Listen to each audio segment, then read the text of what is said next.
আল্লাহ নবী বলেন তাআহাদুল কোরআন, তোমরা কোরআনকে ভালোভাবে ধারণ করো, চর্চা করো, নিয়মিত কোরআন পড়বা। কেন? ফাওয়াল্লাযী নাফসি বিয়াদিহি লাহু আশাদ্দু তাফাসসিয়াম মিনাল ইবলি ফি উকলিহা। ওটকে বেঁধে রাখার পর উটের বাঁধন যদি খুলে দেওয়া হয়, এই দ্রুতগামী উট যেমন পালায়, কোরআন যার কাছে আছে চর্চার অভাবে ওই দ্রুতগামী উটের চাইতেও আরো দ্রুত কোরআন পালিয়ে যায়। বলেন নাউজুবিল্লাহ। তাহলে কোরআন যারা হাফেজে কোরআন হয়ে আমরা চর্চা কখনো ছেড়ে দিব না, প্রতিনিয়ত চর্চা করা। এখন দেখেন, একটা ছেলে যদি মাদ্রাসায় না থাকে, আমি বলছি না যে অন্যভাবে পড়ায়েন না, আপনারা যারা অনাবাসিক আপনাদের ছেলেগুলারে মাদ্রাসায় পড়ান, সমস্যা নাই, পড়ান। কিন্তু আপনি দেখবেন একটা ছেলে মাদ্রাসায় থাকলে অন্য 30টা ছেলের পড়া দেখে সেও পড়বে। এখন যে ছেলেটাকে আপনি দেখেন 9টা থেকে মাদ্রাসাগুলোতে ঘুমের সময়, হেফজোখানা মাদ্রাসাগুলো, এখন এই 9টা বাজে যদি ছেলেটারে আপনি বাসায় পাঠান, ও কি করবে জানেন? গেমস খেলবে বাসায় গিয়ে, ঘুমাবে না। সত্যিকার অর্থে দেখবেন হয়তো গেমস খেলবে, হয়তো ভিডিও গেমস খেলবে, অথবা দেখবেন কোথাও দাঁড়ায় দাঁড়ায় দুষ্টামি করতেছে। অথচ মাদ্রাসায় যদি থাকে, অন্তত মাদ্রাসার 4 দেয়ালের ভিতরে মোবাইলটা ধরতে পারবে না, ভিডিও গেমস খেলতে পারবে না। ওই যে দোকানে যে গেমসগুলো খেলে, আপনার 2 টাকা আগে ছিল 1 টাকা, এখন হয়তো কম বেশি হতে পারে। তো এই যে গেমসগুলা দেখেন, এইগুলা হলো অনাবাসিক ছাত্র যদি হয়, সাধারণত, আমি বলছি না সবাই এমন করে, কিন্তু কিছু ছাত্র তারা যদি আপনার মাদ্রাসায় না থাকে তো তারা এটা হয়। এরপরে কি হয় আপনার, তখন দেখা যায় পড়া পারে না। তো এই তাদের পড়াগুলা চর্চার জন্য আমাদের মাদ্রাসার হেফজোখানাগুলোতে একটা জিনিসকে বলা হয় আমুক্তা, আরেকটাকে বলা হয় সাতসবক।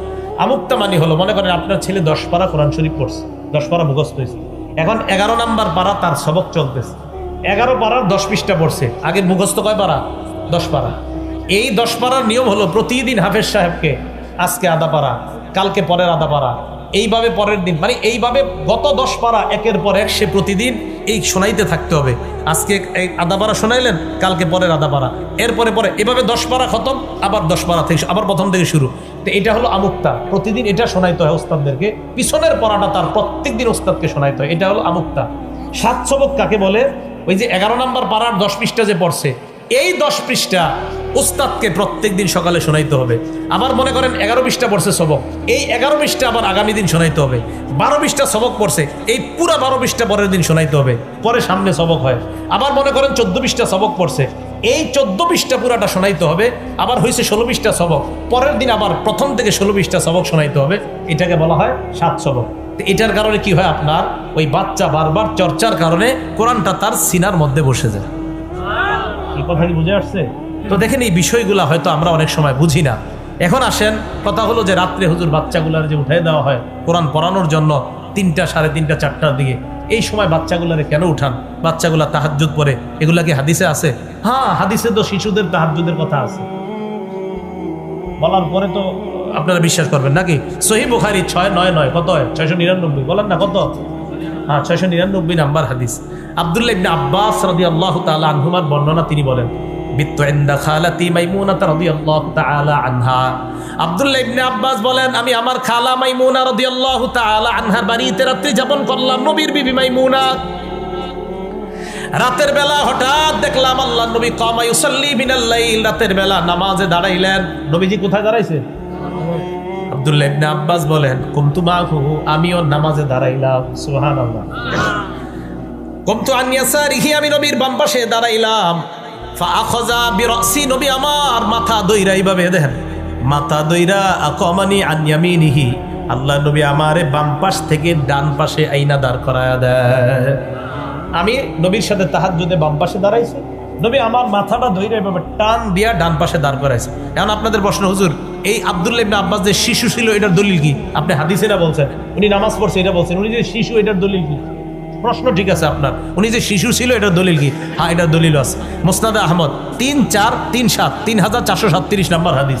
আব্দুল্লাহ ইবনে আব্বাস বলেন, আমি নবীর বাসায় যখন নবীজির সাথে তাহাজ্জুদ নামাজ পড়ছিলাম, ওয়া আনা ইয়াউমা ইজিন ইবনু আশরি সিনিনা, তখন আমার বয়স ছিল 10। কত? মানে আপনাদেরকে দলিল দিলেও দেখি অনেকের চেহারা কেমন লাগে, কি কোন হুজুর 10 বছরে? দেখেন ভাই, 10 বছরে আব্দুল্লাহ ইবনে আব্বাস রাদিয়াল্লাহু তাআলা আনহু বলেন, আমি নবীজির সাথে তাহাজ্জুদের সালাত আদায় করছি। এখন কোন একটা বাচ্চাকে 3:30 বাজে উস্তাদ যদি তাহাজ্জুদ নামাজে বাধ্য করে না, যদি বলে তাহাজ্জুদে দাঁড়াও, তুমি একটু শিখো, তো এখন বাচ্চাটা যদি চর্চা করে 10 বছর বয়স থেকে তাহাজ্জুদ পড়া, এই ছেলে যদি বড় হইলে তাহাজ্জুদ পড়ে, লসটা কি বলেন বাবা?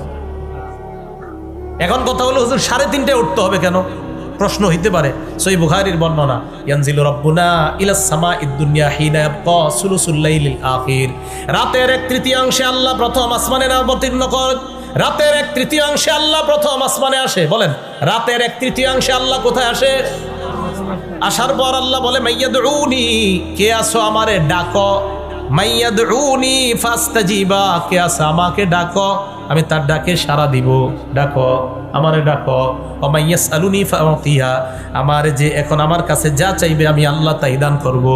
একটা বাচ্চা যদি ওই মুহূর্তে আল্লাহরে বলে, আল্লাহ আমার মতো 10টা ছেলে কোরআন মুখস্থ খুব সুন্দর করে করতে পারে, আমার মতো 10টা ছেলে আমার বন্ধুরা তারা 4-5 পৃষ্ঠা সবক দিতে পারে, আল্লাহ আমি 1 পৃষ্ঠাও পারি না। মাবুদ, তোমার খাজানায় কোনো অভাব নাই। আল্লাহ তুমি তো এখন প্রথম আসমানে, মেহেরবানি করে আমাকেও আমার বন্ধুদের মতো 5 পৃষ্ঠা সবক মুখস্থ করার তৌফিক দিয়ে দাও। এই জন্য ওই টাইমে উঠানো হয়। ওইটা মুবারক সময়, এটা বরকতপূর্ণ সময়। তো বাচ্চাদেরকে এই জন্য ওই সময় উঠানো হয়। আমি বলছি, এরপরে আল্লাহ পাক রব্বুল আলামিন বলেন, আমার কাছে যদি কেউ ক্ষমা চায় আমি তাকে ক্ষমা করে দিব। তো বাচ্চাদেরকে যদি এই শিক্ষাটা দেওয়া হয়, এটা সহিহ বুখারীর বর্ণনা, এটা সমস্যা কোথায় বলেন?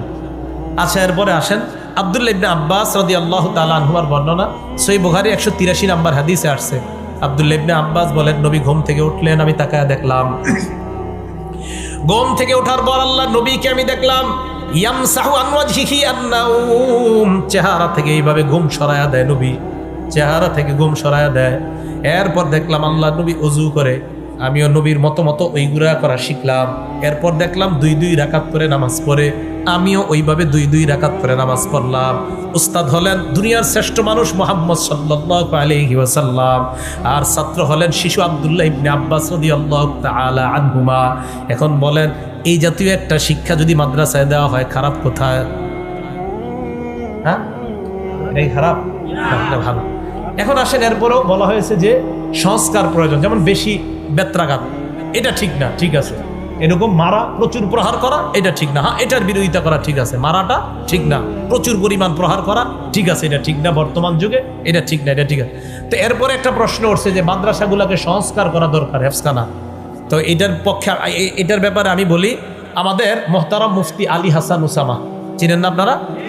এই মোহতারাম মুফতি আলী হাসান উসামা ভাই, উনি বলছেন গতকালকে এক বয়ানে যে সংস্কারের দাবি যারা তুলছে হেফজখানা, উনি তাদেরকে বলছেন, ঠিক আছে আপনি এমন একটা মাদ্রাসা করেন হেফজখানা, যেই মাদ্রাসা আপনাদের পদ্ধতি অনুযায়ী চালান, ওখান থেকে আপনি বিশ্বমানের হাফেজ তৈরি করেন, অবশ্যই ওলামায়ে কেরাম আপনাদেরটা ফলো করবে, সমস্যা নেই। এমন একটা প্রতিষ্ঠান অবশ্যই করেন, যেহেতু বলছেন এইভাবে করা উচিত সংস্কার, তো সংস্কার করে যেইভাবে সুন্দর হয় এমন একটা প্রতিষ্ঠান হোক, সমস্যা নাই। তো শেখ আহমদুল্লাহ হাফিজাহুল্লাহ উনিও বলছেন সংস্কার দরকার। তো আমরা চাই সংস্কার হয়ে একটা হেফজখানা, যে হেফজখানায় বিশ্বমানের হাফেজ তৈরি হয়, এরকম একটা সংস্কৃত মাদ্রাসা আমরা দেখতে চাই, যেটা সংস্কার হওয়ার পর মাশাআল্লাহ এখন খুব সুন্দরভাবে চলতেছে এবং শিক্ষাও খুব ভালো।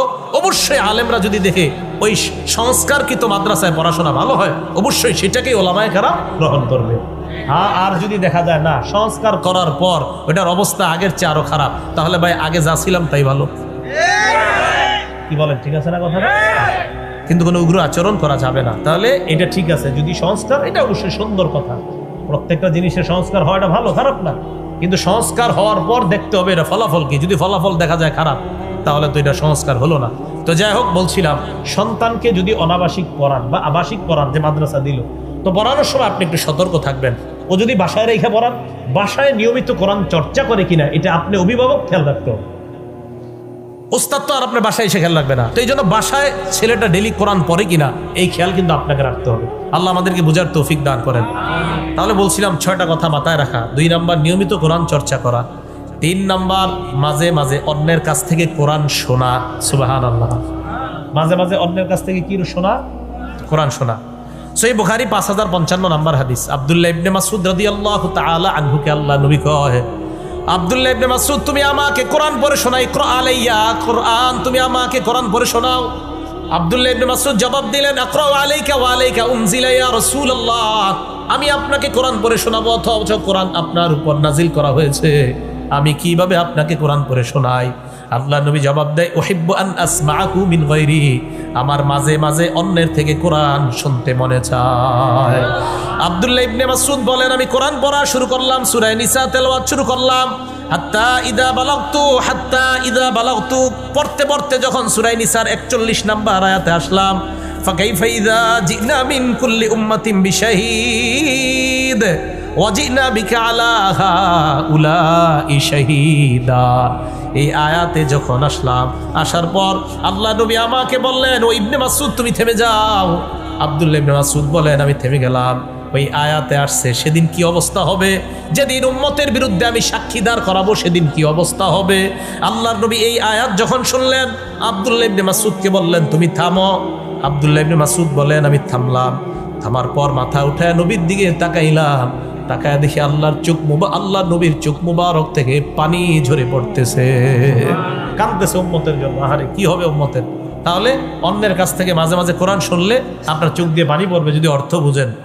4 নাম্বার, মাঝে মাঝে অন্যকে কোরআন শোনানো। 3 নাম্বারটা অন্যের থেকে শোনা, 4 নাম্বার অন্যকে শোনানো।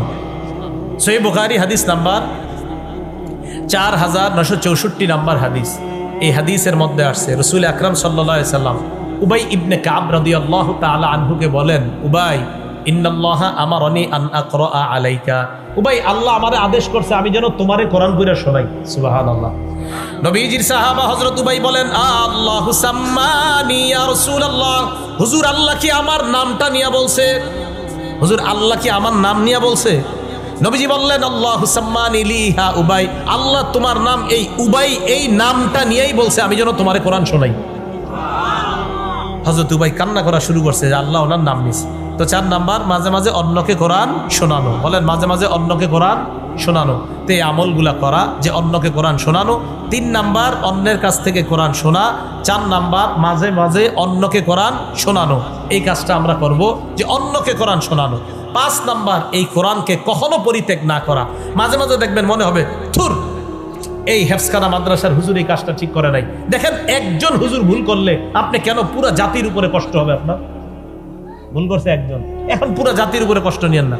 তো এই কোরআনকে যেন এটার কারণে হত্তুর আমার ছেলের হাফেজ বানাবো না, এমন অনীহা ভাব যেন কখনো না আসে। আল্লাহ পাক রব্বুল আলামিন বলেন, ওয়া ক্বালার রাসূলু ইয়া রাব্বি ইন্না কওমি ইত্তাখাযু হাযাল কুরআনা মাহজুরা।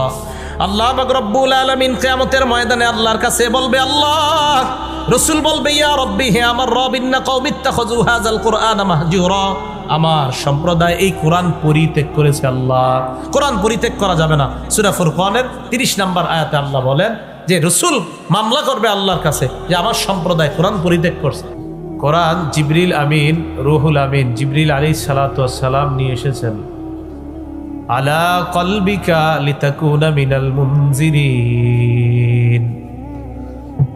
আপনি যেন ভীতি প্রদর্শনকারীদের অন্তর্ভুক্ত হন, অন্যদেরকে ভীতি প্রদর্শন করতে পারেন। এই জন্য জিবরিল আমিনের মাধ্যমে আমি আল্লাহ কোরআন আপনার সিনায় রেখে দিলাম। রাসূল আকরাম সাল্লাল্লাহু আলাইহি সাল্লামের সিনায় এটা রেখে দিয়েছেন। সূরা বাকারাতে এই ব্যাপারে একটা আয়াত আছে।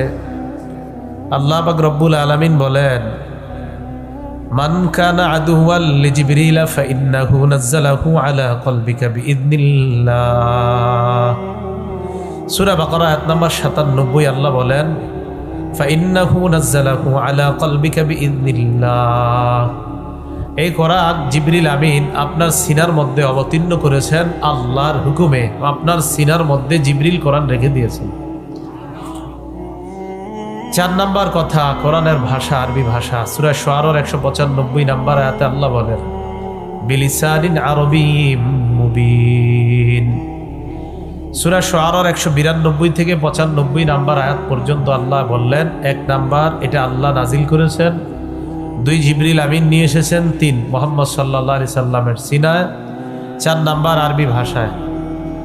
সূরা যুখরুফের 3 নাম্বার আয়াতে আল্লাহ বলেন, ইন্না জাআলনাহু কুরআনান আরাবিয়্যা। আমি এই কোরআনকে আরবি ভাষায় নাজিল করেছি, অবতীর্ণ করেছি। 5 নাম্বার কথা, কোরআনের সামনে পিছনে কোনো বাতিল অনুপ্রবেশ করতে পারে না। কোরআনের সামনেও না পিছনেও না কোনো বাতিল অনুপ্রবেশ করতে পারে না। সূরা ফুসসিলাত আল্লাহ পাক রব্বুল আলামিন বলেন, লা ইয়াতিহিল বাতিলু মিন বাইনি ইয়াদাইহি ওয়ালা মিন খালফি তানজিলুম মিন হাকীমিন হামিদ। লা ইয়াতিহিল বাতিলু মিন বাইনি ইয়াদাইহি ওয়ালা মিন খালফিহি, কোরআনের সামনে থেকে পিছন থেকে কোনো বাতিল অনুপ্রবেশ করতে পারে না। তানজিলুম মিন হাকিমিন হামিদ। আল্লাহ পাক রব্বুল আলামিন সূরা ফুসসিলাতের 42 নম্বর আয়াতে বললেন, সামনে থেকে পিছন থেকে কোনো বাতিল কোরআনে অনুপ্রবেশ করতে পারে না। 6 নাম্বার, এই কোরআনের বিপক্ষে কোনো প্রমাণ টিকে না। কেউ যদি কোরআনের বিরুদ্ধে কোনো প্রমাণ দাঁড় করায়, উল্টাপাল্টা কথা বলে, এইগুলা টিকে না। সূরা ফুরকানের 33 নম্বর আয়াতে আল্লাহ বলেন, ওয়ালা ইয়াতুনাকা বিমাসালিন ইল্লা জিনাকা বিল হাক্কি ওয়া আহসানা তাফসীরা। তারা আপনার কাছে যেই কোনো বিষয় নিয়ে আসে আপনার কাছে, ইল্লা জিনাকা বিল হাক্কি ওয়া আহসানা তাফসীরা। সূরা ফুরকানের 33 নম্বর আয়াতে আল্লাহ বলেন, তারা যেই কোনো বিষয় আপনার কাছে নিয়ে আসে, আমি আল্লাহ ওইটার বিরুদ্ধে এর চাইতে উত্তম ব্যাখ্যা আমি আল্লাহ প্রদর্শন করে দিয়েছি। সূরা আম্বিয়ার 15 নম্বর আয়াতে আল্লাহ বলেন, বাল নাকযিফু বিল হাক্কি আলাল বাতিলি ফায়াদমাগুহু ফাইদা হুয়া যাহিক। আল্লাহ বলেন, হক আমি বাতিলের উপর নিক্ষেপ করি। হক মানে কোরআন, দুনিয়ার যত বাতিল আছে এই বাতিলের উপর আমি কোরআন যখন নিক্ষেপ করি, ফায়াদমাগুহু ফাইদা হুয়া যাহিক, এই হক বাতিলকে চূর্ণ বিচূর্ণ করে দেয়। হক বাতিলকে চূর্ণ বিচূর্ণ করে দেয়। তাহলে এলো 6 নম্বর কথা, কোরআনের বিপক্ষে কোনো বাতিল, কোনো অন্যায় প্রমাণ কোরআনের বিপক্ষে টিকে না। 7 নাম্বার, কোরআন হলো নূর। আল্লাহ পাক রব্বুল আলামিন সূরাতুশ শুরা এর 52 নম্বর আয়াতে বলেন, ওয়ালাকিন জাআলনাহু নূরান নাহদি বিহি মান নাশাউ মিন ইবাদিনা। আল্লাহ বলেন, এই কোরআন এমন এক নূর, যেই নূরের মাধ্যমে আমি আল্লাহ আমার বান্দাদের মধ্য থেকে যাদেরকে চাই তাদেরকে হেদায়েত দান করে দেই। ওয়ালাকিন জাআলনাহু নূরা, এই কোরআনকে আমি নূর বানিয়েছি। তো আল্লাহ বলেন, ওয়ালাকিন জাআলনাহু নূরান নাহদি বিহি মান নাশাউ মিন ইবাদিনা। 7 নাম্বার, এই কোরআন নূর, এই নূরের মাধ্যমে আমি আমার বান্দাদের মধ্য থেকে যাদেরকে চাই তাদেরকে হেদায়েত দান করি। 8 নাম্বার, এই কোরআন আরোগ্য, কোরআন হেদায়েত, কোরআন শিফা, কোরআন রহমত। সূরা ইউনূসের 57 নাম্বার আয়াতে আল্লাহ বলেন, ইয়া আইয়ুহান নাসু ক্বাদ জাআতকুম মাউইযাতুম মির রাব্বিকুম ওয়া শিফাউল লিমা ফিস সুদূর ওয়া হুদা ওয়া রাহমাতুল লিল মুমিনিন। আল্লাহ বলেন, তোমাদের কাছে এমন এক ওয়াজ এসেছে, এমন এক উপদেশ বাণী তোমাদের কাছে এসেছে। মাউইযাতুম মির রাব্বিকুম, তোমাদের রবের পক্ষ থেকে উপদেশ বাণী তথা কোরআন। ওয়া শিফাউল লিমা ফিস সুদূর, তোমাদের অন্তরে যত রোগ আছে এই রোগ দূর করার 1 নাম্বার উপায় হলো আল কোরআন। হিংসা, বিদ্বেষ, অহংকার যাদের অন্তরে, কোরআন বেশি বড়, তোমাদের অন্তরের এই রোগ বিমারি আল্লাহ দূর করে দিবেন।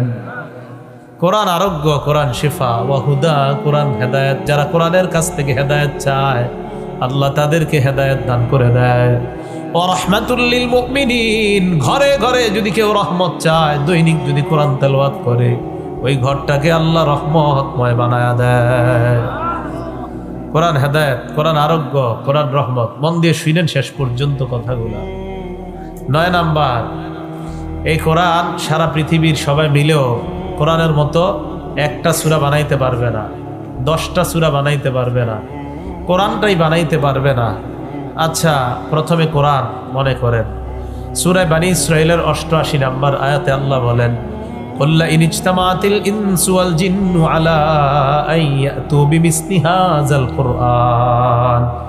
নবী আপনি বলেন, সারা পৃথিবীর জিন ইনসান সবাই যদি একত্রিত হয়ে যায় কোরআনের মতো বানানোর জন্য, লা ইয়াতুনা বিমিসলিহি, কোরআনের মতো সারা পৃথিবীর সবাই মিলেও বানাইতে পারবে না। ওয়ালাউ কানা বা'দুহুম লিবা'দিন যাহিরা, একজন আরেকজনকে সাহায্য করব, আমি আপনি আমরা সবাই, জিন ইনসান সবাই সবাইকে সাহায্য করব কোরআনের মতো বানানোর জন্য, সবাই সবাইকে সহযোগিতা করব। আল্লাহ বলে, সারা দুনিয়া মিলেও কোরআনের মতো বানাইতে পারবা না। তাহলে কোরআন বানাইতে পারবেন। আচ্ছা ঠিক আছে, 10টা সূরা বানাও, সূরা হুদের 13 নম্বর আয়াতে আল্লাহ বলেন ফাতু বিআশরি সুওয়ারিম মিসলিহি মুফতারায়াত, পারলে কোরআনের 10টা সূরা বানায়া দেখাও। আচ্ছা ঠিক আছে 10টা পারবা না, তো একটা বানাও। সূরা বাকারার 23 নম্বর আয়াতে আল্লাহ বলেন ওয়া ইন কুনতুম ফি রাইবিম মিম্মা নাযালনা আলা আবদিনা ফাতু বিসূরাতিম মিন মিসলি, তোমরা যদি সন্দিহান হও এই কোরআনের ব্যাপারে যা আমি আমার নবীর উপর নাজিল করলাম, তাহলে তোমরা এই কোরআনের মতো একটা সূরা বানায় দেখা দাও। আল্লাহ জবাব দিয়ে দেয় ফাইল্লাম তাফআলু ওয়া লান তাফআলু, তোমরা পারো নাই, কিছুতে কোনোদিনও পারবা না, পারো নাই, পারবাও না। কোরআন পারবা না, 10টা সূরাও পারবা না, একটা সূরাও বানাইতে পারবা না। অতএব যেহেতু পারবা না, তাই কোরআনের সামনে আত্মসমর্পণ করে নাও। যেহেতু এটা বানাইতে পারবা না, এটার সামনে আত্মসমর্পণ করো, তাহলে এটা কেউ বানাইতে পারবে না, 10টা সূরাও পারবে না, একটাও পারবে না। অতএব এটার সামনে সারা দুনিয়া যদি আত্মসমর্পণ করে, সে সফল কাম হয়ে যাবে। 10 নাম্বার কথা, কোরআন আল্লাহ নাজিল করেছেন, আল্লাহ হেফাজত করবেন। সূরা হিজরের 9 নম্বর আয়াতে আল্লাহ বলেন ইন্না নাহনু নাযালনা যিকরা ওয়া ইন্না লাহু লাহাফিজুন, কোরআন আমি নাজিল করলাম, এই কোরআন আমি আল্লাহ হেফাজত করব। লৌহে মাহফুজের এই কোরআন আল্লাহ দুনিয়ার মধ্যে লাখ লাখ হাফেজের সিনায় আল্লাহ হেফাজত করতেছেন। সারা দুনিয়ার কোরআনগুলা যদি জ্বালিয়ে পুড়িয়ে শেষ করে দেওয়া হয়, 7 বছর 10 বছরের ছেলেদেরকে দাঁড় করায়া দেন, সূরা ফাতিহা থেকে সূরা নাস পর্যন্ত মুখস্থ শোনায়া দিবে। তাহলে কোরআন আল্লাহ হেফাজত করবেন। 11 নাম্বার, কোরআন জান্নাতের সুসংবাদ দেয়, জাহান্নাম থেকে ভয় দেখায়। সূরা ফুসসিলাত আয়াত নাম্বার 4 আল্লাহ বলেন বাশীরা ওয়া নাযীরা, বাশীরা কোরআন জান্নাতের সুসংবাদ দেয়, ওয়া নাযীরা জাহান্নাম থেকে কোরআন ভয় দেখায়। এই হলো কোরআন থেকে কোরআনের ব্যাপারে 11টা কথা বললাম। এতটুকু কি বুঝে আসছে আপনাদের? তাহলে কোরআনের সামনে কেউ টিকবে না, বাতিল টিকবে না, কোনো মিথ্যা টিকবে না, কোরআন কেউ বানাইতে পারবে না। কোরআন শিফা, কোরআন আরোগ্য, কোরআন হেদায়েত, কোরআন রহমত। তাই শান্তি পেতে হলে কোথায় যেতে হবে? কোরআনের কাছে। আল্লাহ আমাদের সকলকে কোরআনের আজবত মোহাব্বত অন্তরে লালন করার তৌফিক দান করেন। এবার কোরআনের ব্যাপারে নির্বাচিত 13টা ফজিলত শুনবেন। বলেন কয়টা? 13টা ফজিলত, মন দিয়ে শোনেন। 1 নাম্বার, যারা কোরআন পড়ে, যেই ঘরের মধ্যে কোরআন পড়ে, ওই কোরআন পড়নেওয়ালাদেরকে আল্লাহ ভরপুর প্রতিদান দান করেন এবং তাদের মর্যাদা প্রতিদিন আল্লাহ বাড়াইতে থাকেন। সূরা ফাতিরের 29 নম্বর আয়াত এবং 30 নম্বর আয়াতে আল্লাহ বলেন ইন্নাল্লাযীনা ইয়াতলুনা কিতাবাল্লাহ ওয়া আকামুস সালাতা ওয়া আনফাকু মিম্মা রাযাকনাহুম সিররাও ওয়া আলানিয়া, নিশ্চয়ই যারা আল্লাহর কিতাব তেলাওয়াত করে, ওয়া আকামুস সালাহ নামাজ কায়েম করে। 1 নাম্বার আল্লাহর কিতাব তেলাওয়াত করে, 2 নাম্বার নামাজ কায়েম করে, 3 নাম্বার ওয়া আনফাকু মিম্মা রাযাকনাহুম সিররাও ওয়া আলানিয়া, আমি তাদেরকে যেই রিজিক দান করলাম, এই রিজিক থেকে গোপনে প্রকাশ্যে যারা দান করে, ইয়ারজুনা তিজারাতাল লান তাবুর, এই মানুষগুলা এমন এক ব্যবসার আশা করে যে ব্যবসার লাভ কখনো ধ্বংস হয় না। কোরআন এমন এক ব্যবসা, যে ব্যবসার লাভ আল্লাহর কাছে কখনো শেষ হয় না, শুধু লাভ আর লাভ। নামাজ এমন এক ব্যবসা, এটা আল্লাহর কাছে লাভই আর লাভ, এটার কখনো লস নাই। দান সদকা এমন এক ব্যবসা, ইয়ারজুনা তিজারাতাল লান তাবুর, যে ব্যবসার লাভ কখনো ধ্বংস হয় না। আল্লাহ বলেন যদি এই কাজগুলা করো, লিওয়াফিয়াহুম উজুরহুম ওয়া ইয়াজিদাহুম মিন ফাদলি, যাতে তাদেরকে তাদের প্রতিদান আল্লাহ পরিপূর্ণ দিয়ে দেয় এবং তাদের মর্যাদা বহুগুণে আল্লাহ বৃদ্ধি করে দেয়। কোরআন পড়েন নিয়মিত, আপনার মর্যাদা আল্লাহ বাড়াই দিবে, সত্যি কথা। তাহলে 1 নাম্বার, কোরআন পড়লে প্রতিদান দিবেন আল্লাহ, প্রতিদিন মর্যাদা বাড়বে। 2 নাম্বার, কোরআনের সাথে যে লাগবে তার সম্মান বেড়ে যাবে। বস্তির কেউ যদি কোরআনের সাথে লেগে যায়, তার সম্মান বেড়ে যাবে। কোরআনের সাথে মহব্বত যদি কোনো বাড়িওয়ালার হয়ে যায়, তার সম্মান আরও বেড়ে যাবে। তাহলে বস্তির কেউ যদি কোরআনের সাথে মহব্বত হয়ে যায়, তারও সম্মান বেড়ে যায়। কোনো বড়লোক যদি কোরআনের সাথে মহব্বত হয়, তারও সম্মান বেড়ে যায়। মন দিয়ে একটা ঘটনা শোনেন হাদিস থেকে, ইবনে মাজাহ 218 নম্বর হাদিস। এই হাদিসের মধ্যে আসছে নাফে ইবনু আব্দুল হারিস, এক ব্যক্তির নাম, তাবিঈ নাফে ইবনু আব্দুল হারিস। আন্না নাফি ইবনে আব্দুল হারিসি লাকিয়া উমর ইবনুল খাত্তাব রাদিয়াল্লাহু তাআলা আন বিউসফান। একটা এলাকার নাম উসফান। কি নাম বলেন তো? এই উসফান নামক এলাকায় এই নাফে রহমতুল্লাহর দেখা হয়েছে হযরত উমর ইবনুল খাত্তাব রাদিয়াল্লাহু তাআলা আনহুর সাথে। হযরত উমর তখন আমিরুল মুমিনিন। তো উনি মক্কার তখন প্রশাসনিক কাজে যাকে দায়িত্ব দিয়েছিলেন তিনি এই নাফে। ওয়াকানা উমর কদ ইস্তামালাহু আলা মক্কা। যেই নাফের সাথে হযরত উমরের উসফান নামক জায়গায় দেখা, এই নাফেকে হযরত উমর মক্কার প্রশাসনিক দায়িত্বে দিয়েছিলেন, নিয়োজিত করেছিলেন। হযরত উমরের সাথে যখন এই নাফের দেখা হয়, ওমর রাদিয়াল্লাহু তাআলা আন প্রশ্ন করলেন, মান ইস্তাখলাফতা আলা আহলিল ওয়াদি, তোমার অধীনস্থ যে গ্রামগুলো আছে এই গ্রামের মধ্যে প্রশাসনিক কাজে কাকে তুমি দায়িত্ব দিয়েছ? মন্ত্রী থাকে, তার অধীনে কমিশনার, দেশ গ্রামে চেয়ারম্যান, তার অধীনে মেম্বার, এরকম থাকে না? তো হযরত ওমর রাদিয়াল্লাহু তাআলা আনহুর অধীনে হলো মক্কার প্রশাসনিক কাজে যিনি তিনি, তো তার অধীনে আবার কিছু গ্রাম আছে। এই গ্রামগুলোতে গ্রাম্য কিছু প্রশাসনিক ও প্রশাসক উনি নিযুক্ত দেয়। কে এটা? মক্কার প্রশাসক। তো মক্কার প্রশাসক নাফেকে প্রশ্ন করলেন, তুমি তোমার আশেপাশের এলাকাগুলার প্রশাসনিক কাজে কারে নিয়োগ দিছো? হযরত নাফে জবাব দিলেন, ইবনে আবজা, আমিরুল মুমিনিন ইবনে আবজা নামে এক ব্যক্তিকে প্রশাসনিক কাজের দায়িত্বে নিয়োজিত করেছি। ওমর ইবনুল খাত্তাব পাল্টা প্রশ্ন করলেন, মান ইবনু আবজা, ইবনে আবজাটা আবার কে? নাফে রহমতুল্লাহ জবাব দিলেন, রাজুলুম মিন মাওয়ালিনা, তিনি হলেন আমাদের একজন আজাদকৃত গোলাম। ওই জামানায় গোলাম যারা তাদের তেমন একটা দাম নাই। হযরত ওমর ফারুক বললেন, ইস্তাখলাফতা আলা আহলিল ওয়াদি রাজুলাম মিন মাওয়ালিকুম, তোমাদের মধ্যে একজন গোলামকে তোমরা প্রশাসক বানায়া দিলা, ব্যাপারটা কেমন হয়ে গেল? হযরত ওমরের এই কথা শুইনা নাফে জবাব দিলেন, আমিরুল মুমিনিন, তার মাঝে এমন 3টা গুণ আছে, এই 3 গুণের কারণে আমি তাকে এই গ্রাম্য প্রশাসনিক কাজে তাকে নিয়োজিত করে দিলাম। 1 নাম্বার, ইন্নাহু লাকারিউন লিকিতাবিল্লাহ, আমাদের মধ্যে যেই মাওলা, আমাদের মধ্যে আজাদকৃত গোলাম, লাকারিউন লিকিতাবিল্লাহ, এই ব্যক্তি আল্লাহর কোরআনের বড় অভিজ্ঞ একজন ব্যক্তি। সুবহানাল্লাহ। তাহলে যদিও একজন গোলাম কিন্তু তার পারদর্শিতা কোরআনের মধ্যে আছে। 2 নাম্বার, আলিমুন বিল ফারাইজ, ইলমুল ফারাইজের ব্যাপারে তার অগাধ জ্ঞান আছে আমিরুল মুমিনিন। 3 নাম্বার, কাজিন, তিনি বিচার করতে পারে বড় চমৎকার। এই 3টা গুণের কারণে আমি তাকে প্রশাসনিক কাজে নিয়োগ দিলাম। ওমর ফারুক রাদিয়াল্লাহু তাআলা আনহু বলেন, আমা ইন্না নাবিয়াকুম সাল্লাল্লাহু আলাইহি ওয়াসাল্লাম ক্বাল, তোমাদের নবী মুহাম্মদ সাল্লাল্লাহু আলাইহি ওয়াসাল্লাম বলেছেন, ইন্নাল্লাহা ইয়ারফাউ বিহাদাল কিতাব আকওয়ামা, আল্লাহ পাক রব্বুল আলামিন অনেক মানুষকে শুধুমাত্র এই কোরআনের সাথে মোহাব্বত রাখার কারণে আল্লাহ তাদের মর্যাদা বহুগুণ বাড়ায়া দেয়। ইয়ারফাউ বিহাদাল কিতাবি আকওয়ামা, এই কোরআনের কারণে একদল মানুষের মর্যাদা আল্লাহ বাড়ায়।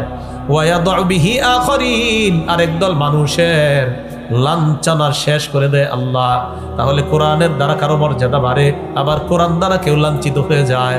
কোরআনের সাথে যাদের সম্পর্ক ভালো তাদের মর্যাদা বাড়বে, আর কোরআনের সাথে যারা বেয়াদবি করবে তারা লাঞ্ছিত হবে।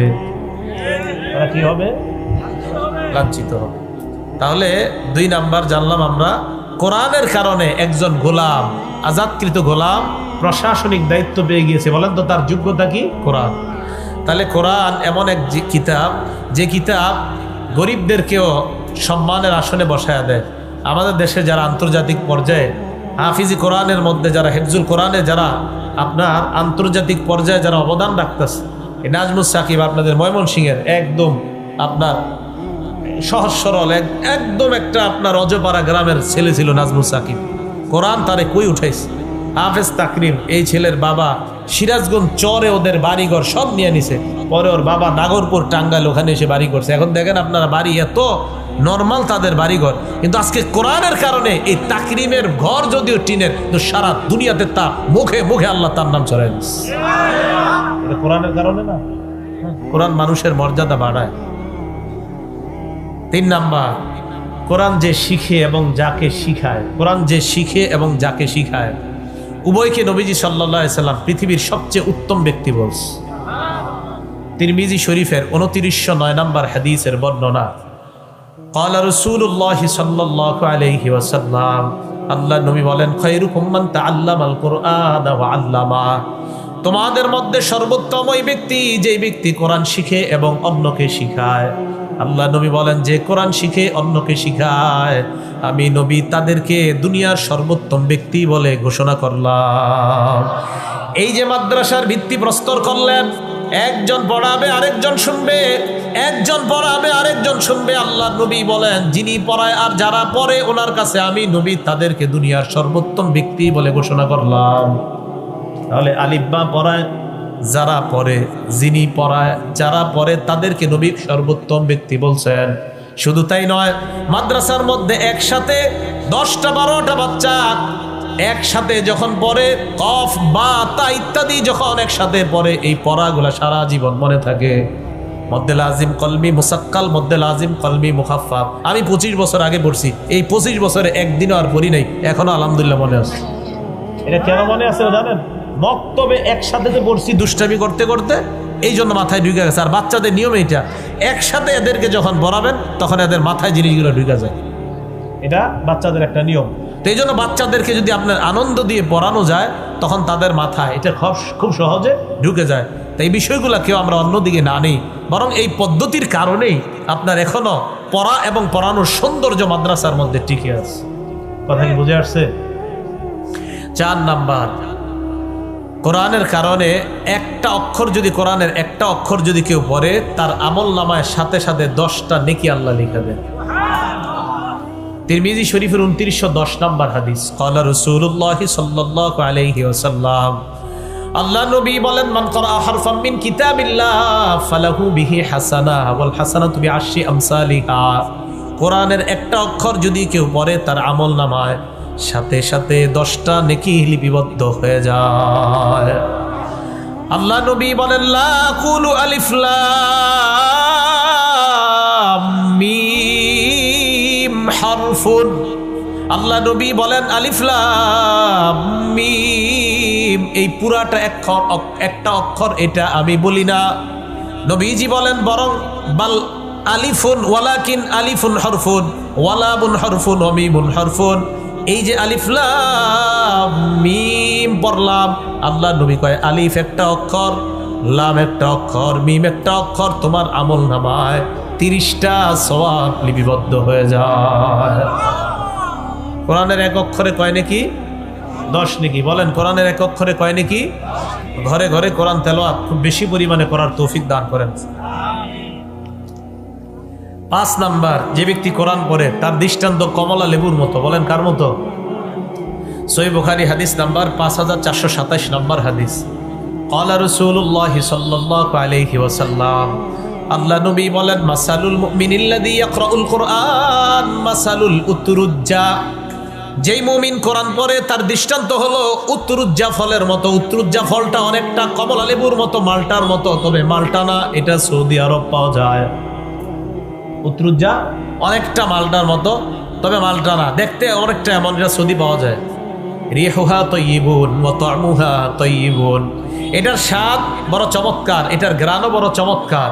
আল্লাহ নবী বলেন, কোন ইমানদার যখন কোরআন পড়ে ইমানের কারণে আর কোরআনের কারণে, ওই ইমানদার স্বাদওয়ালা এবং ঘ্রাণওয়ালা ইমানদার হয়ে যায়।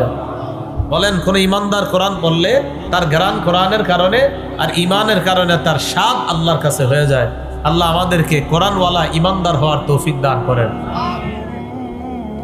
ওয়ামাসালুল মুমিনিল্লাযী লা ইয়াকরাউল কুরআন কামাসালিত তামরা, যে ইমানদার কোরআন পড়ে না তার দৃষ্টান্ত খেজুরের মতো। বলেন, কিসের মতো?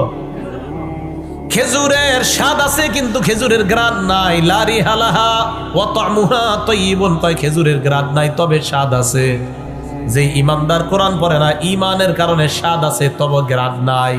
আর যে ইমানদার কোরআন পড়ে তার ঘ্রাণও আছে কোরআনের কারণে, আর ইমানের কারণে তার স্বাদও আছে।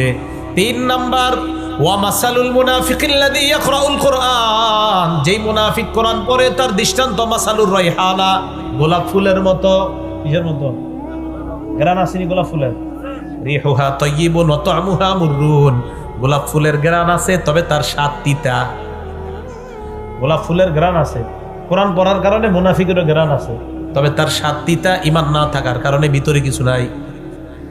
4 নাম্বার, মাসালুল মুনাফিকিল্লাযী লা ইয়াকরাউল কুরআন, যে মুনাফিক কোরআন পড়ে না তার দৃষ্টান্ত কামাসালিল হানজালা, মাকাল ফলের মতো। মাকাল ফলের স্বাদও নাই, ঘ্রাণও নাই। লা রিহালাহা ওয়া তা'মুহা মুররুন, মাকাল ফলের স্বাদও নাই, ঘ্রাণও নাই। অনেক মুমিন আছে 7 দিনে 1 বছরেও নামাজ পড়ে না, এরা নামাজ পড়তে হবে এটা বিশ্বাসই করে না, কিন্তু দাবি করে ইমানদার। এই জাতীয় মানুষ যারা কোরআনও পড়ে না, আবার দাবি করে ইমানদার, কিন্তু বললে বলে নামাজ পড়তে হবে, এটা কোন জায়গায় লেখা আছে? এই তার ইমান নাই। কিন্তু এর দৃষ্টান্ত হলো এ কোরআনও পড়ে না আর ভিতরে ইমানও নাই। এটার দৃষ্টান্ত মাকাল ফলের মতো, যার কোনো স্বাদও নাই, যার কোনো ঘ্রাণও নাই। এরা হলো সমাজের জন্য সবচাইতে ক্ষতির কারণ। এগুলো 5 নাম্বার কথা, বুঝলেন? 6 নাম্বার, রাত্রে 2টা-3টার দিকে উঠে পড়াশোনা শুরু করছেন আপনি। 3টায় দুনিয়ার মানুষগুলা ঘুমায়, এই এলাকার মানুষ ঘুমায়, পাইথলের মানুষগুলা ঘুমায়। রাত্রে 3টার দিকে আপনি পড়াশোনা করছেন। পাইথলের মানুষ যদিও ঘুমায়, তারা যদিও আপনার কোরআন তেলাওয়াত শোনে না, আল্লাহর ফেরেশতারা শোনে। সুবহানাল্লাহ, একটু জোরে কোন। আমি জানি আপনার আজকে মনে মনে কিছু শুনতেছেন যে আন্তাজি আপনি কমলার মতো কথা, আপনি কি করেন? বুখারীর দলিল দিয়ে তো কইলাম। এখন জিনা কমিটা মুসলিম শরীফের দলিল দিব। মানুষ তেলাওয়াত না শুনলে কে শোনে? কানাকা ফেরেশতা। কে শোনে? হ্যাঁ, মুসলিম শরীফের 796 নম্বর হাদিস। আবু সাঈদ খুদরি রাদিয়াল্লাহু তাআলা আনহুর বর্ণনা। উসাইদ ইবনে হুযাইর নবীর এক সাহাবার নাম। এই উসাইদ ইবনে হুযাইর রাদিয়াল্লাহু তাআলা আনহু বলেন, তিনি রাতের বেলা তার আস্তাবলে কোরআন পড়া শুরু করলেন। আস্তাবলের মধ্যে যখন তিনি কোরআন পড়তে লাগলেন, ইজালাত ফারাসুহু, তার ঘোড়াটা লাফালাফি শুরু করছে। বুঝলেন? ঘোড়া যখন লাফায় তার তেলাওয়াত পড়া বন্ধ করে দেয়, ঘোড়ার লাফ বন্ধ হয়ে যায়। ফাকরা সুম্মা জালাত, আবার কোরআন পড়ে আবার ঘোড়া লাফায়, আবার থামে, আবার ঘোড়ার লাফ বন্ধ হয়ে যায়। সুম্মা করা সুম্মা জালাত উখরা, আবার উনি কোরআন পড়ে আবার ঘোড়া আরো লাফায়। উনি চিন্তা করলেন, আর যদি আমি কোরআন পড়ি, কোরআন পড়লে এই আশঙ্কা আছে অন্তত ইয়াহইয়া, ওনার একটা সন্তান আছে ইয়াহইয়া, পাশে ঘুমায়। টেনশনে পড়ে গেলেন, আমি যদি আর কোরআন পড়ি, ঘোড়া লাফাইতে লাফাইতে আমার সন্তানকে মেরে ফেলতে পারে। কোরআন পড়া বন্ধ করে দিলেন। দেওয়ার পর ফাকুমতু ইলাইহা, তিনি বলেন আমি ওই ঘোড়ার কাছে গেলাম। যাওয়ার পর উপরের দিকে আমি তাকাইলাম, তাকায় দেখি ফাইজা হুয়া মিসলু যুল্লাতি ফাওকা রাসি, আমার মাথার উপরে এক খণ্ড মেঘের মতো দেখা যায়। ফিহা আমসালুস সুরুজ, ওই মেঘের ভিতর তাকায় দেখলাম সুন্দর সুন্দর বাতি দেখা যায়। হঠাৎ আমি তাকায় দেখলাম আরজাত ফিল জাউবি হাত্তা মা আরহা, আমি দেখলাম ওই বাতিওয়ালা মেঘ খণ্ডটা উপরের দিকে চলে যায়। এক পর্যায়ে যাইতে যাইতে শূন্যে বিলীন হয়ে যায়, আমি আর এই বাতিগুলা দেখি না। ফালাম্মা গাদাউতু আলা রাসূলিল্লাহি সাল্লাল্লাহু আলাইহি ওয়াসাল্লাম, সকালবেলা আমি আল্লাহ নবীর কাছে আসলাম। আসার পর বললাম, ইয়া রাসূলুল্লাহ, গত রাত্রে এমন একটা ঘটনা ঘটছে, আমি আপনাকে শোনাইতে চাই। আল্লাহ নবী কয়, কি শোনাইবা বলো? সাহাবা উসাইদ ইবনে হুযাইর বলেন, বাইনামা আনাল বারিহাতা আকরাউ ফি মিরবাদি, আমি গত রাত্রে আমার আস্তাবলের মধ্যে কোরআন পড়ছিলাম। হঠাৎ আমার ঘোড়াটা লাফালাফি শুরু করে দেয়, আবার আমি কোরআন পড়ি, ঘোড়া আরো লাফায়। নবীজি কয়, ইকরা ইবনে হুযাইর, ও ইবনে হুযাইর আরো যদি পড়তা। কয়, হুজুর আবার পড়লাম, আবার ঘোড়া লাফায়। নবীজি বলেন, আরে তুমি যদি আরো পড়তা। আল্লাহর নবীর কথা শুই না আমি বললাম, হুজুর আরো পড়লাম, ঘোড়া আরো লাফায়। নবীজি তৃতীয়বার বললেন, যদি তুমি আরো পড়তা। আমি বললাম, হুজুর আরো পড়লাম, ঘোড়া আরো লাফায়। আল্লাহ নবী কয়, তারপর কি করলা? কয়, হুজুর আর পড়ি নাই, আমি পড়া বন্ধ করে দিলাম। আমার সন্তানকে যদি ওই ঘোড়া লাফাইতে লাফাইতে মেরে ফেলে, এই ভয়ে খশিতু আন তাতআ ইয়াহইয়া, ঘোড়াটা লাফাইতে লাফাইতে আমার সন্তানকে মেরে ফেলতে পারে, এই আশঙ্কায় আমি আমার পড়া বন্ধ করে দিলাম। আল্লাহ নবী বললেন, ও উসাইদ ইবনে হুযাইর, লাউ করাতা, তুমি যদি সকাল পর্যন্ত পড়তা, জানোনি কে ছিল তারা? হুজুরকে? তিলকাল মালাইকাতু তাসতামিউ ইলাইকা, তারা ছিল আল্লাহর একদল ফেরেশতা, তোমার কোরআনের তেলাওয়াত শুনতেছিল। লাউ করাতা, সকাল পর্যন্ত যদি তুমি তেলাওয়াত করতা, লা আসবাহাত হাত্তা ইয়ারাহান নাস মা তাস্তাতিরু ইলাইহিম, সকাল পর্যন্ত যদি তুমি কোরআন তেলাওয়াত করতা, তাহলে ফজরের নামাজে যেই মানুষগুলো আসতো তারা স্বচক্ষে আল্লাহর ফেরেশতা দেখতে পাইতো। তুমি সকাল পর্যন্ত বললে মানুষগুলা যে ফজর পড়তে আসতো তারা ফেরেশতাদেরকে দেখতে পাইতো। এই জন্য কোরআন পড়বেন। তাহলে রাতের বেলা 3টা-4টে কোরআন পড়লে কি লাভ আছে না লস? সবাই কয় না লাভ না লস? লাভ আছে। এ হলো 6 নাম্বার কথা। 7 নাম্বার কথা, উহুদের ময়দানে শহীদ হয়েছে 70 জন, বা মতান্তর একটু বেশি কম, এই 70-এর উপরেই হবে। তো 70 জন তো এটা অনেক ঐতিহাসিক গণ লেখছে, হাদিসও আছে। নবী সাল্লাল্লাহু আলাইহি সাল্লাম কাফনের কাপড়ের অভাবে 2 শহীদরে এক কাফনের কাপড়ে বেঁচেছে। সহিহ বুখারীর বর্ণনা 1343 নম্বর হাদিসে আসছে, কানা নবী সাল্লাল্লাহু আলাইহি ওয়াসাল্লাম ইয়াজমাউ বাইনা রাজুলাইনি মিন কতলা উহুদিন ফি সাওবিন ওয়াহিদ। আল্লাহ নবী উহুদের যুদ্ধের 2 শহীদকে কাপড়ের মধ্যে পেঁচানোর পর নবীজি চিন্তায় পড়ে যায়, আমি কবরের মধ্যে রাখার ক্ষেত্রে কাকে প্রাধান্য দিব? দুজনেই তো শহীদ। নবীজি সাহাবাদেরকে প্রশ্ন করতেন, আইয়ুহুম আকসারু আখযান লিল কুরআন। ও সাহাবারা, এই 2 শহীদের মধ্যে কোরআন কে বেশি জানে? সুবহানাল্লাহ। সাহাবাদের মধ্যে ফাইদা উশিরা ইলা লাহু ইলা আহাদিহিমা, সাহাবারা ইঙ্গিত করে বলতেন, হুজুর এই 2 জনের মধ্যে ওমকে কোরআন বেশি পারে। কদ্দামাহু ফিল লাহদি, আল্লাহর নবী কবর দেওয়ার ক্ষেত্রে তাকে আগে প্রাধান্য দিয়ে দিতেন। কি বোঝা যায়? কোরআন পড়নেওয়ালার দাম মরণের আগে নাকি মরণের পরেও? কোরআন পড়নেওয়ালার দাম শুধু মরণের আগে না পরেও? তাহলে কোরআন পড়াবেন, নিজেরাও হাফেজে কোরআনের বাবা হবেন। রাজি আছেন ইনশাআল্লাহ? আল্লাহ তৌফিক দান করেন। প্রত্যেকটা ঘরে একজন হাফেজে কোরআন যেন প্রত্যেকটা ঘরে ঘরে হয়। আপনাদের সকলকে, এখন না পারছেন আপনি, আপনার নাতিকে, নাতি পারে নাই নাতির নাতিকে, এইভাবে একজনকে অন্তত হাফেজে কোরআন বানানোর চেষ্টা করবো তো ইনশাআল্লাহ। আল্লাহ তৌফিক দান করেন। রাসূল আকরাম সাল্লাল্লাহু আলাইহি সাল্লাম তাদেরকে দাফন করার সময় বলে, আনা শাহিদুন আলা হাউলা ইয়াউমাল কিয়ামা, এই যে শহীদদেরকে তোমরা দাফন করো, আমার বিদাফনিহিম, আল্লাহ নবী তাদেরকে দাফন করতে বললেন। ফালাম ইউগাসসালু, গোসল দিতে বললেন, নিষেধ করলেন। ফালাম ইউগাসসালু, গোসল দেওয়া হয় নাই। ওয়ালাম ইউসাল্লু, তাদের জানাজা নামাজও পড়ানো হয় নাই। আল্লাহ নবী বললেন, তাদেরকে দাফন করে দাও। এই শহীদদের পক্ষে আমি নবী কিয়ামতের ময়দানে সাক্ষী হয়ে গেলাম। বলেন 2 শহীদের মধ্যে নবী প্রাধান্য দিছে কারে? হাফেজে কোরআনকে। বলেন 2 শহীদের মধ্যে কারে প্রাধান্য দিছে? 8 নাম্বার কথা, হাফেজে কোরআন যারা, তারা আল্লাহর পরিবারভুক্ত। সুবহানাল্লাহ। না বুঝেন নাই মনে হয়? হাফেজে কোরআন কার পরিবারভুক্ত? তো সুবহানাল্লাহ আওয়াজটা আসতেই লোকা। কেন জানি হঠাৎ করে কোরআনের আজমত আপনাদের থেকে উঠে গেছে। হঠাৎ না উঠায় না, কোরআনের থেকে যদি মোহাব্বত উঠায় নেন আপনি লস হয়ে যাবে আপনার। সত্যি কোরআন থেকে যদি আপনার দিল সরে যায় কোনো কারণে, আপনি ক্ষতিগ্রস্ততার মধ্যে পড়ে গেলেন, অপেক্ষা করেন, ফলাফল দেখবেন ইনশাআল্লাহ। আপনি ক্ষতিগ্রস্ত হয়ে যাবেন। আমি খারাপ হতে পারি, উনি খারাপ হতে পারে, অমুকে খারাপ হতে পারে, কিন্তু কোরআন, আল্লাহর কোরআনের সাথে মোহাব্বত যেন কোনো কারণে আপনার কম না হয়, এই কথা মাথায় রাখা। তো যারা কোরআনের হাফেজ তারা কার পরিবারভুক্ত? আল্লাহর। ইবনে মাজাহ 215 নম্বর হাদিস, ক্বালা রাসূলুল্লাহ সাল্লাল্লাহু আলাইহি ওয়াসাল্লাম, আল্লাহ নবী বলেন, ইন্না লিল্লাহি আহলিনা মিনান নাস, আল্লাহর পরিবারভুক্ত কিছু মানুষ আছে। সুবহানাল্লাহ। সাহাবারা প্রশ্ন করলেন, মান হুম ইয়া রাসূলুল্লাহ, আল্লাহর পরিবারভুক্ত আবার কারা? নবীজি জবাব দিলেন, হুম আহলুল কোরআন, আহলুল্লাহ ওয়া খাসাতুহু, যারা কোরআনওয়ালা, এই কোরআনওয়ালারা আল্লাহর পরিবারভুক্ত এবং আল্লাহর বিশেষ আস্থাভাজন তারা হয়ে যায়। আমাদের মধ্যে যারা হাফেজে কোরআন, এই হাফেজরা আল্লাহর একদম কাছের, বলে না প্রধানমন্ত্রীর কাছের লোক মুখে, হাফেজে কোরআনরা আল্লাহর খুব কাছের। সুবহানাল্লাহ, আস্থাভাজন।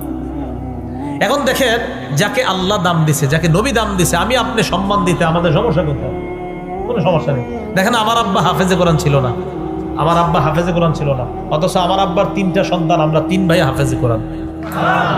তা আব্বা তো হাফেজে কোরআন ছিল না। তাহলে যে হাফেজে কোরআন তার মর্যাদা আল্লাহ দিছে, রাসূল আকরাম সাল্লাল্লাহু আলাইহি সাল্লাম। তো সমস্যা কোথায় আমরা মর্যাদা দিতে? আল্লাহ আমাদের সকলকে কোরআনের মহাব্বত এবং কোরআন ওয়ালাদের মহাব্বত অন্তরে পয়দা করে দেন। এখন থেকে আরো বেশি বেশি কোরআন ওয়ালাদেরকে যেন মহাব্বত করতে পারি, আল্লাহ তৌফিক দান করেন। 9 নাম্বার কথা, যারা কোরআন ওয়ালা, কোরআনের সাথে যারা লাগে, এই কোরআন ওয়ালা মানে অর্থাৎ কোরআনের সাথে মহাব্বত হওয়ার কারণে কোরআন ওয়ালাদেরকে সম্মান করা মানে আল্লাহকে সম্মান করা না, বুঝেন নাই? কোরআনে হাফেজকে সম্মান করা মানে কাকে সম্মান করা? আল্লাহকে। দলিল আবু দাউদ শরীফ 4843 নম্বর হাদিস, 4843 4843 এই হাদিসে আসছে, ক্বালা রাসূলুল্লাহ সাল্লাল্লাহু আলাইহি ওয়াসাল্লাম, আল্লাহ নবী বলেন, ইন্না মিন ইজলালিল্লাহ ইকরামা যিশ-শাইবাতিল মুসলিমি ওয়া হামিলিল কুরআন ওয়া ইকরামা যিস-সুলতানিল মুকসিদ। 3 ব্যক্তিকে সম্মান করা মানে আল্লাহকে সম্মান করা। বলেন, 3 ব্যক্তিকে সম্মান করা মানে কাকে সম্মান করা? 1 নাম্বার ইকরামা যিশ-শাইবাতিল মুসলিম, সাদা দাড়িওয়ালারে সম্মান করা মানে আল্লাহকে সম্মান করা। কারে খুশি হয়ে গেছে? সাদা দাড়িওয়ালারে সম্মান করা মানে কারে খুশি সম্মান করা? আল্লাহকে। হামিলিল কুরআন, যারা কোরআনওয়ালা তাদেরকে সম্মান করা মানে আল্লাহকে সম্মান করা। 3 নাম্বার ইকরাম আজিজ সুলতানিল মুকসিদ, ইনসাফগার ন্যায়পরায়ণ শাসক যারা, এই ন্যায়পরায়ণ শাসককে সম্মান করা মানে আল্লাহকে সম্মান করা। তাহলে বলেন, এই 3 জনের মধ্যে কোরআনওয়ালা আছে না নাই? তাহলে কোরআনওয়ালাকে সম্মান করা, আমার সাথে বলবেন, কোরআনওয়ালাকে সম্মান করা মানে কাকে সম্মান করা? মাশাআল্লাহ, কোরআনওয়ালাকে সম্মান করা মানে কাকে সম্মান করা? আপনারা থাকবে তো ইনশাআল্লাহ। 10 নাম্বার, কোরআনের কারণে এক সাহাবা বিয়ে করতে পারে না, শুধু কোরআনের কারণে আল্লাহ নবী বিয়ার ব্যবস্থা করে দিস। সুবহানাল্লাহ। আস্তে গেছেন, মনে হইতেছে এটা কোনো গল্প। এটা বুখারী শরীফের হাদিস। এটা এই যে আমি যেটা কমু সহিহ বুখারী হাদিস নাম্বার 5030 নাম্বার হাদিস, 5030। না আপনারা চিন্তা করেন মাঝে মাঝে এটাও কি হাদিসে আইবো? হ্যাঁ, হাদিসই তো আইছে। নবীজি সাল্লাল্লাহু আলাইহি সাল্লামের কাছে এক মহিলা আসার পর কয়, ইন্নী ওয়াহাবতু লাকা নাফসি ইয়া রাসূলুল্লাহ, হুজুর আমি আপনারে দান করে দিছি, আমি নিজের আপনার কাছে দান করে দিছি। নবীজি কয়, তাই নাকি? কয় হ্যাঁ। তো আল্লাহ নবী সাল্লাল্লাহু আলাইহি সাল্লাম ওই মহিলার কথা শুনে নিচের দিকে তাকায় রয়েছে। এক সাহাবা দাঁড়ায় কয়, ইয়া রাসূলুল্লাহ, আমি গরিব মানুষ। কিছে? কয় জাওয়িজনিহা ইয়া রাসূলুল্লাহ, হুজুর এই মহিলাটা আমার সাথে বিয়ে দিয়ে দেন, আমি গরিব মানুষ। আল্লাহ নবী কয়, বিয়ে করবা? কয় হ্যাঁ। তোমার সাথে মোহর দেওয়ার মতো কিছু আছে কিনা? কয় লা ওয়াল্লাহি ইয়া রাসূলুল্লাহ, আল্লাহর কসম হুজুর কিছু নাই আমার। নবীজি বললেন, ইযহাব ইলা আহলিকা, বাড়িতে যাও, যাওয়ার পর ফানজুর দেখো, হাল তাজিদু লাকা শাইআন হাল তাজিদু ইনদাকা মিন শাইইন, কিছু পাও কিনা দেখো। ওয়ালাউ খাতিমাম মিন হাদিদ, লোহার একটা আংটিও যদি পাও নিয়ে আসো। ওই সাহাবা বললেন, হুজুর আমার বাড়িতে লোহার আংটিও নাই, আমার কাছে একমাত্র দামি কাপড় আমার পরনের লুঙ্গিটা, আর কিছু নাই হুজুর। এটাই মানে লুঙ্গিটা একদম কম দামি, কিন্তু ওনার কাছে হুজুর এটাই আমার সম্পদ। নবী যুগ, আরে লুঙ্গি কেমনে দেই মোহর? এটা অর্ধেক যদি তোমার বিবিরে দাও মোহর, অর্ধেক তুমি রাখো, তো তোমারই তো চলতে কষ্ট হবে। নবী যুগ, আচ্ছা যাও এখন। একটু পরে কয়, ধরো ধরো ধরো, এখন যেটা বলবো সবাই একদম মোহাব্বতের সাথে একবার সুবহানাল্লাহ বলবেন। আজ বলেনি কথাটা। নবীজি তার ডাক দিয়ে বললেন, হাল মাআকা মিনাল কোরআন, তোমার কাছে কোরআনের কিছু আসেনি? কোরআন পারো? বিমাজা মাআকা মিনাল কোরআন, কোরআনের কিছু আছে কিনা তোমার কাছে? কয় হুজুর সূরাতুন কাযা ওয়া কাযা, ওই সূরাটা আমি পারি। আল্লাহর নবী কয়, কদ মাল্লাকতুকা হা বিমা মাআকা মিনাল কোরআন, শুধু কোরআনের ওই সূরাগুলা মুখস্থ থাকার কারণে এই সূরাগুলাই মোহর দিয়া এই মেয়েটা তোমার সাথে বিয়ে দিয়ে দিলাম। এই কোরআনওয়ালার মর্যাদা আসেনি? আর কেমনে বললে বুঝবেন? তাহলে কোরআনওয়ালার মর্যাদা অনেক বেশি। এলো 10 নাম্বার কথা। 11 নাম্বার কথা, কোরআনওয়ালাকে কিয়ামতের ময়দানে বলা হবে, পড়ো, উপরে ওঠো, পড়ো, উপরে ওঠো, পড়ো, উপরে ওঠো, পড়তে থাকো, উপরে উঠতে থাকো, পড়তে থাকো, উপরে উঠতে থাকো। আবু দাউদ শরীফ হাদিস নাম্বার 1464 নাম্বার হাদিসের বর্ণনা, ইউকালু লিসাহিবিল কোরআন ইয়াউমাল কিয়ামাহ, কোরআনওয়ালাকে কিয়ামতের ময়দানে বলা হবে, ইকরা ওয়ারতাকি, পড়ো আর চড়ো, পড়ো আর চড়ো, পড়ো আর চড়ো, পড়তে থাকো আর উপরে উঠতে থাকো। পড়তে পড়তে ফাইন্না মানজিলাকা ইনদা আখিরি আয়াতিন তাকরাউহা, তোমার শেষ স্টেজ হলো কোরআনের শেষ আয়াত যখন তুমি পড়বা এটাই হলো তোমার সর্বোচ্চ সীমানা। এর মানে কোরআনের হাফেজ যখন ৬,২৩৬টা আয়াত পড়বে ৬,২৩৬টা মর্যাদায় সে উন্নীত হয়ে যাবে। আয়াত কয়টা? না, ৬,২৩৬টা। ৬,৬৬৬ প্রসিদ্ধ। বলেন ৬,৬৬৬টা কি? সবাই বলেন ৬,৬৬৬টা কি? এবার ৬,২৩৬ এটা বিশুদ্ধ। বলেন ৬,২৩৬ এটা, আর ৬,৬৬৬ এটা আবার দুইটা বাংলা মাথায় রাখতে হবে। বলেন ৬,৬৬৬টা কি? প্রসিদ্ধ। আর ৬,২৩৬ বিশুদ্ধ। আর প্রসিদ্ধ মানবেন না বিশুদ্ধ? হ্যাঁ, বিশুদ্ধ। এই আবার হঠাৎ কি কইলাম নাকি? তো গণেন আজকে বৈশা বৈশা গণলে দেখবেন ৬,২৩৬টাই হয়। কিমনে তাকাই দিচ্ছে সবাই, কি কয় এগুলা? আপনি গণেন, এটাই বের হবে। গণলে এটাই বের হবে। হ্যাঁ, গণলে এটাই বের হবে ৬,২৩৬টা। এরকম বড় বড় চোখ দিয়ে তাকানোর দরকার নাই। তাহলে ৬,২৩৬টা এটা হলো কোরআনের বিশুদ্ধ আয়াত সংখ্যা। আর প্রসিদ্ধ ৬,৬৬৬টা। বিশুদ্ধ আর প্রসিদ্ধ কিন্তু এক না। যেমন রসুল আকরাম সাল্লাল্লাহু আলাইহি সাল্লামের জন্ম ১২ই রবিউল আউয়াল, এ কথা প্রসিদ্ধ, কিন্তু বিশুদ্ধ নয়। বিশুদ্ধ কবে? হ্যাঁ, আমার আলোচনা বিষয়টা না। বিশুদ্ধ ৮ বা ৯, ৮ই রবিউল আউয়াল বা ৯ রবিউল আউয়াল এটা বিশুদ্ধ। আর ১২ই রবিউল আউয়াল এটা প্রসিদ্ধ, এটা বিশুদ্ধ নয়। আমি বলছি এটার কোনো সহি কোনো সূত্র নাই। এটা হঠাৎ আবার কি বলে দিলাম মাঝখান দিয়ে। আচ্ছা, যাই হোক, এটা পরে। তো রসুল আকরাম সাল্লাল্লাহু আলাইহি সাল্লাম বলেন, তোমার শেষ স্টেজ ভাই এই জায়গা বাদ, এতটুকু বাদ। হ্যাঁ, নবীজির জন্ম অংশটা বাদ, এটা তো আমাদের আলোচনা বিষয় না। তো এটা আমরা রাখি, কোনো পেঁচপুচ না লাগাই, ঠিক আছে? তো যাই হোক, রসুল আকরাম সাল্লাল্লাহু আলাইহি সাল্লাম বললেন, তুমি শেষ আয়াতটা পড়বা আর উপরে উঠবা। আল্লাহ আমাদের সকলকে অন্তত প্রত্যেকটা ঘরে ঘরে যেন একজন হাফিজে কোরআন বানাইতে পারে, আল্লাহ তৌফিক দান করেন। ১২ নাম্বার মর্যাদা। মুসনাদে আহমদ একটা কিতাব আছে, এই কিতাবের ২২,৯৫০ নাম্বার হাদিস।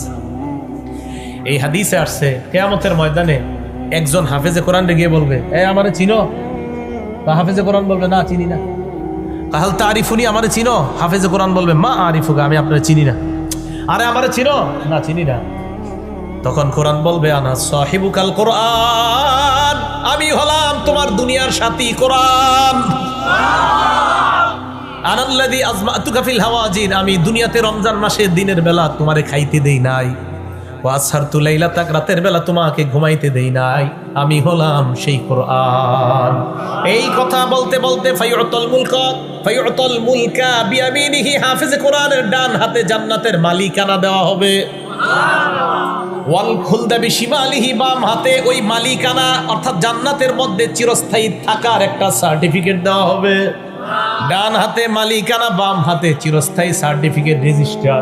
মালিকানার পরে রেজিস্ট্রেশন করা লাগে না? বাম হাতে ওয়াল খুলদা, চিরস্থায়ী জান্নাতে থাকার রেজিস্টার নামা। এই গেল দুইটা। ৩ নাম্বার, ওয়ায়ুদউ আলা রাসিহি তাজুল ওয়াকার, হাফেজে কোরআনের মাথায় সম্মানের মুকুট পরায়া দেওয়া হবে। কিসের মুকুট? বলেন কিসের মুকুট? সম্মানের মুকুট পরায়া দেওয়া হবে। এখন ঘটনা আরেকটা ঘটে গেছে। ওয়ায়ুকসা ওয়ালিদাহু হুল্লাতাইন, হাফেজে কোরআনের মা বাবার দিকে তাকায়া দেখবে তার মা বাবার শরীরে এমন দুইটা দামি পোশাক পরানো হয়েছে, লা ইউকাব্বিমুলাহা লাহুমা আহলুদ দুনিয়া, সারা দুনিয়া মিলেও এই দুই পোশাকের মূল্য দিতে পারবে না। হাফেজ কোরআনের মা বাবা বলবে, বিমা কুসিনা হাজিহি, আরে আমগরে এইগুলা কেন পরানো হয়েছে? জবাব দিবে, বিআখজি ওয়ালাদিকুমাল কোরআন, তোমাদের সন্তান কোরআন মুখস্থ করছে, আমি আল্লাহ পুরস্কার স্বরূপ তোমাদেরকে আজকে এই মর্যাদা